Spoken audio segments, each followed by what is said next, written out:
네, 50억 클럽이라고 많이 들어보셨을 겁니다. 그 클럽에 가입한 특별검사 추락하고 있습니다. 과연 결과가 어떻게 나올지는 법원이 최종 판단이 필요합니다만 검찰은 구속영장을 청구하겠다는 의지를 세우고 있습니다. 과연 이 박영수 특별검사 과연 누구겠습니까?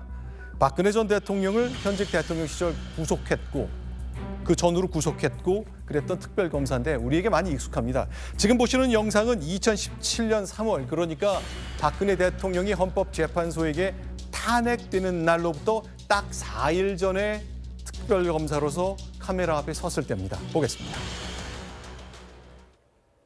특검 수사의 핵심 대상은 국가 권력이 사적 이익을 위해 남용된 국정농단과 우리 사회의 고질적인 부패 고리인 정경유착입니다. 국정농단의 사실이 조각조각 밝혀져야 하고 정경유착의 실상이 국민 앞에 명확하게 드러나야 합니다. 네, 정경유착을 도려내겠다는 의지를 드러냈습니다만 지금 오히려 그 반대로 궁지에 몰려 있습니다. 장윤미 변호사님 계신데요. 박영수 특별검사 어떤 검찰의 경력을 가진 어떤 분인가요? 상당히 검사로서는 화려한 이력을 갖고 있습니다. 83년도에 검사가 된 이후에 주요 보직을 두루 거쳤다라고 보실 수 있는데요. 서울중앙지검 강력부 부장검사일 때는 네. 이른바 윤락업소들을 다 없애겠다. 학교와 관련해서 클린 캠페인을 상당히 잘 치렀다는 점으로 윗선에 눈에 들었다. 이런 평가를 받기도 했고요. 검찰 내부에서 평가는 수사도 잘하지만 친화력이 상당하다라는 네. 평가를 받고 있고 리더십이 있다라는 부분인데요. 수사력과 관련해서도 굵직굵직한 수사를 상당히 많이 했습니다. SK 글로벌 분식 회계 사건 그리고 현대자동차 비자금 수사를 했고요. 그리고 가장 많은 국민들이 알고 계시는 이른바 국정농단의 특검 이 부분도 공직으로 화려하게 복귀를 하면서 사실 많은 수사적으로는 성과를 냈지만 본인이 이제는 구속의 기로에 서 있는 상황이 됐습니다. 자, 정리하겠습니다. 이런 화려한 이력을 가졌고 또 대기업을 상대로 서슬퍼런 수사를 벌였고 또 현직 대통령 향해서 수사를 했던 특별검사가 하필 김만배 씨 그리고 대장동 사건 관련해서 수십억을 받은 것 아니냐는 의혹 때문에 궁지에 몰려 있습니다. 하나씩 정리해 보겠습니다. 특히 어떤 행위가 있었던 시점에 좀 주목을 해주셨으면 좋겠는데요. 다시 한번 장 변호사께 간략하게 혐의를 좀 정리해 주시겠어요? 네, 일단 지금 혐의가 좁혀지고 있는 건 대장동 일당들이 입을 열고 있기 때문입니다. 네. 처음에 컨소시엄을 구성할 때 그 당시에 박영수 전 특검이 어떤 지위에 있었냐. 우리은행의 이사회 의장이었습니다. 네. 처음에는 우리은행이 아예 이 사업에 참여를 하는 조건으로 부동산 등 200억 원을 대장동 일당에게 요구했다는 겁니다. 네. 이 진술이 김만배 씨를 통해서 나왔고 김만배는 남욱 변호사로부터 들었다라고 하는데 남욱 네. 변호사가 지금 유사한 취지의 진술을 검찰에 한 것으로 보도가 나오고 있습니다. 네. 그런데 50억 클럽, 그러니까 200억 원이 50억 원으로 좀 쪼그라들게 된 거는 네. 사실상 우리은행이 직접 사업에 투자하진 않았거든요. 네. 이게 참여하진 않고 다만 대출을 일으켜주는데 본인이 역할을 하겠다는 취지로 이 사업의 성격이 좀 바뀌면서 50억 원을 받기로 약속을 받았다는 게 지금 검찰의 시각입니다.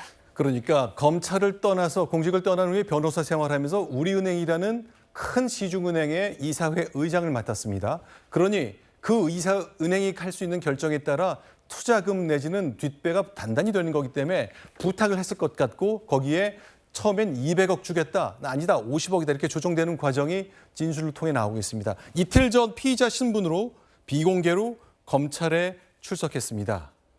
자, 일단 본인은 혐의를 전면 부인하고 있습니다. 그런데 이게 전부 다 2014년에 벌어진 일이잖아요. 특검은 2016년 말이 됐단 말입니다. 그러니까 이렇게 특검이 되기 전에 사인이었던 시절이 있었습니다. 그러나 특검 수사를 마친 이후에도 이와 관련된 일들이 계속 이어진 거죠. 그렇습니다. 대장동 일당들에 대한 수사가 정말 가지를 치면서 계속 이어지면서 이른바 이재명 대표의 사법 리스크로 잔존하고 있기도 하지만 또 한 축으로는 이른바 전관들에 대한 로비 의혹이 수사가 또 속도를 내고 있는 상황으로 보시면 될 것 같습니다.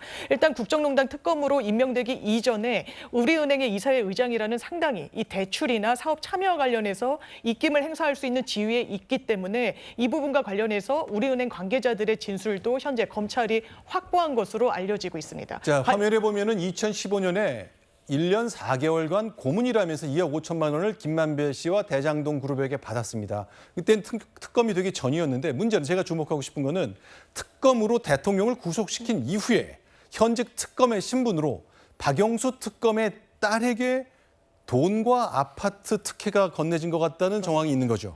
네, 그렇습니다. 그렇기 때문에 사실 청탁금지법 위반으로 검찰이 수사를 하게 됐는데 박영수 전 특검 같은 경우에는 특검은 청탁금지법의 대상이 아니다 이런 주장을 하기도 했었습니다. 왜냐하면 청탁금지법은 현재 공무원의 대상을 한 그 법률 규정이기 때문에 아예 돈을 받더라도 문제가 되지 않는다는 취지의 주장을 했지만 국가권익위에서 유권 해석으로 그것은 그렇게 해석할 수 없다. 공무원의 지위에 있다라고 봐야 된다라는 해석을 내린 바가 있기도 합니다. 네.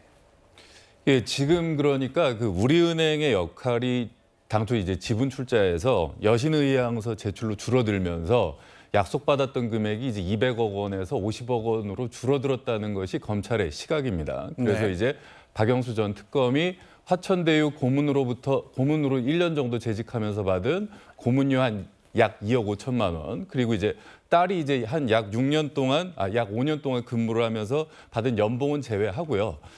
그 외에 이제 대여금으로 한 11억 원 정도 받았고 시세 차익 얻은 것이 한 9억 원 정도 되고, 그리고 이제 퇴직금으로 한 5억 원 정도 받아서 한 약 25억 원 정도 받은 것이 약속받은 50억 원의 일부라고 이제 보고 있는 것이죠. 아마도 이제 박 전 특검이 우리은행 이사회 의장이니 우리은행에 갖는 영향력과 고검장 출신이니까 검찰 인맥을 활용하기 위해서 대장동 일행이 로비를 했을 가능성이 높습니다. 그동안 일각에서는 박 전 특검을 빌미로 검찰이 봐주기 수사를 하는 것 아니냐 의혹을 제기하기도 했고, 심지어 지난 대선에서 일부 민주당 지지자들은 대장동 몸통으로 엉뚱한 측을 겨냥하기도 했었는데요. 이번 수사를 계기로 대장동에 대해서 발본 세권을 하는 수사가 이루어지길 바랍니다. 이 사건은 민주화 이후 최대 부패 사건일 가능성이 높기 때문에 실체적 진실을 낱낱이 밝히기를 기대해 봅니다. 저는 이제 근데 근본적인 의문을 갖습니다. 뭐 누구나 뭐 전직 검찰 간부들일지라도 돈의 유혹에 넘어갈 수 있는데, 제가 의문을 갖는 거는 특검이 되어서 온 국민이 지켜보는 가운데 박근혜 전 대통령을 구속했단 말이죠. 그 이후에 딸에게 10억 원이, 일단 그 딸이 그 대장동 일당의 회사에 취직도 했지만 돈도 받고 아파트도 분양받고 퇴직금도 받고 총 한 20억 넘는 금전적 혜택을 본 걸로 되어 있는데, 이게 가능합니까? 예, 이 박영수 특검을 보면 과거에 안 들킨 범죄자가 네. 들킨 범죄자를 수사하고 또 법을 집행했다는 이런 기가 막힌 현상이 대한민국에서 일어나고 있는 거거든요. 지금 곽성도 전 검사 또 그리고 박영수 특검 전부 다 검사 출신들이 지금 50억 클럽이라고 지금 엄청나게 국민의 의혹을 받는데, 이번 기회를 통해서 대장동 무엇이 낱낱이 좀 밝혀졌으면 좋겠습니다. 알겠습니다. 자, 어떻게 결론이 날지는 모르겠습니다. 검찰이 입증을 해야 되겠죠. 다만 대통령을 구속시킨 이후에도 세상의 시선이 그렇게 집중되는 가운데서도 이런 일이 진행됐을 가능성을 검찰이 보고 있다는 점에 굉장히 우려하는 사람들도 또 실망하는 분들도 많다는 점 설명을 드렸습니다. 자, 이번엔 5번째 소식입니다. 순위 확인하고 돌아오겠습니다.